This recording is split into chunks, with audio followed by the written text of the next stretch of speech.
আমার মা পাগলের মতো হয়ে গেছে, আমি তার হাহাকার কিভাবে সামলাবো বলেন। 18 মাস পর আমি জানতে পারছি আমার ভাইয়ের কবরের শেষ আশ্রয়স্থলের জায়গাটা। আর এখানে যারা বেওয়ারিশ ভাবে অজ্ঞাত পরিচয় শুয়ে আছে তাদের সবার ছিল পিত্ত পরিচয়, ছিল পরিবার। স্বৈরাচার সরকারের কারণে তাদেরকে বেওয়ারিশ ভাবে দাফন করা হয়েছে, তারা কেউ বেওয়ারিশ না। শেষমেশ 34 দিন পর জানতে পারছি আঞ্জুমান মুফিদুল ইসলামের বেওয়ারিশ লাশের তালিকায় আমার ভাইয়ের লিস্ট। খুনি হাসিনার পুলিশ আমার ভাইকে কেবল হত্যাই করেনি, আমার ভাইকে অজ্ঞাত পরিচয় বেওয়ারিশ ভাবে দাফন করছে। আমার ভাইয়ের ওয়ারিশ থাকার সত্ত্বে বেওয়ারিশ ভাবে দাফন করছে। বিগত 18 মাস রানিং, এই 18 মাস কত দপ্তরে যে দৌড়াইছি সেটা আমি বলে বোঝাতে পারবো না। আপনারা প্রশ্ন করতে পারেন যে আপনারা 18 মাস কি করছেন। আমার ভাই বীর শহীদ মোহাম্মদ সোহেল রানা, সে 18 জুলাই বাসার থেকে বের হইছে, আর ফিরে নাই। আমার ভাইয়ের লাশটাও ফিরে নাই। আমার ভাইয়ের শেষ দেখাটুকু আমরা দেখতে পারি নাই। এক মুঠো মাটিও কবর দিতে পারি নাই পরিবারের কেউ। এমনকি এই রায়ের বাজার বুদ্ধিজীবী কবরস্থানে 4 নম্বর ব্লক 114টা কবর। আজ জানতে পারছি যে আমার ভাইয়ের কবর কোনটা, আমার ভাইয়ের শেষ আশ্রয়স্থলের জায়গাটা আমরা আজ জানতে পারছি। এজন্য আমি ইন্টারিম সরকারকে ধন্যবাদ দেব।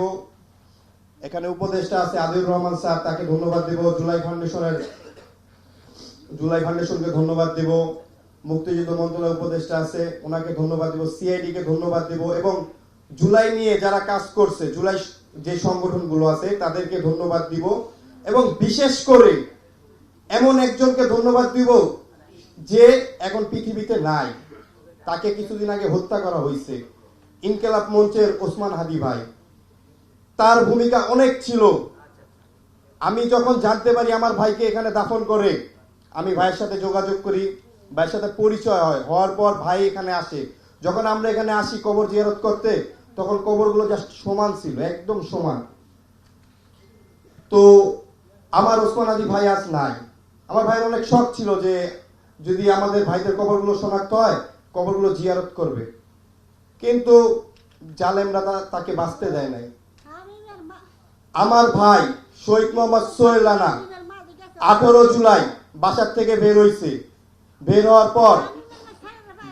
হওয়ার পর আপনার থানা বলেন, মেডিকেল বলেন, সব জায়গায় তন্ন করে খুঁজেছি, কিন্তু আমার ভাইয়ের কোনো সন্ধান পাই নাই।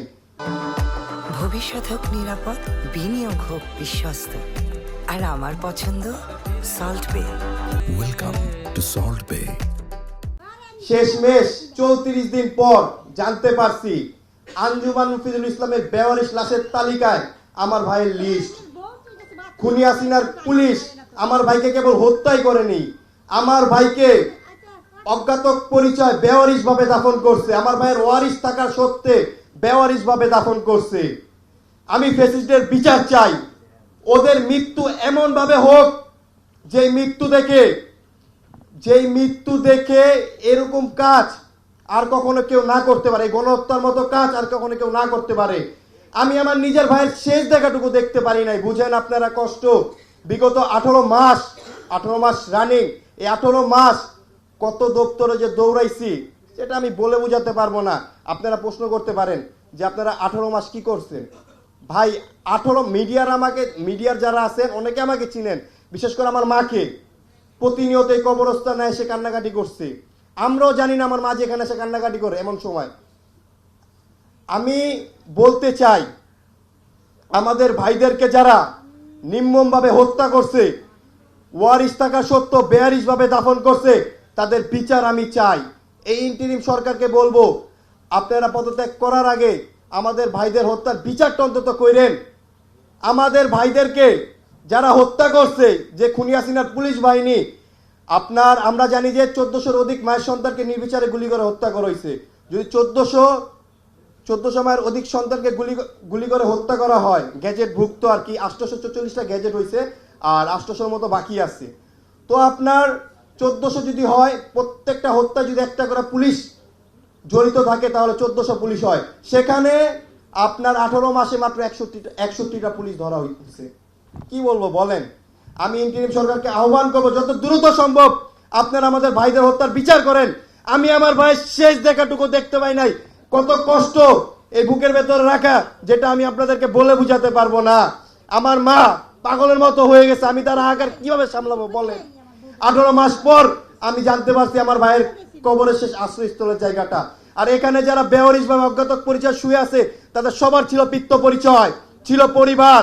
স্বৈরাচার সরকারের কারণে তাদেরকে বেয়ারিশ ভাবে দাফন করা হয়েছে। তারা কেউ বেয়ারিশ না, তাদের সবার ওয়ারিশ আছে এই বাংলাদেশে। কি বলেন আপনারা, আছে না? তাদের ওয়ারিশ আছে এই বাংলাদেশে। আমি আমার ভাই হত্যার বিচার চাই, এবং আমি বলতে চাই আমার ভাইয়ের লাশটা পর্যন্ত আমরা দেখতে পাই নাই। এখন যা আছে জাস্ট হাড্ডি। কি বলবো বলেন, বলার ভাষা নাই। আসসালামু আলাইকুম।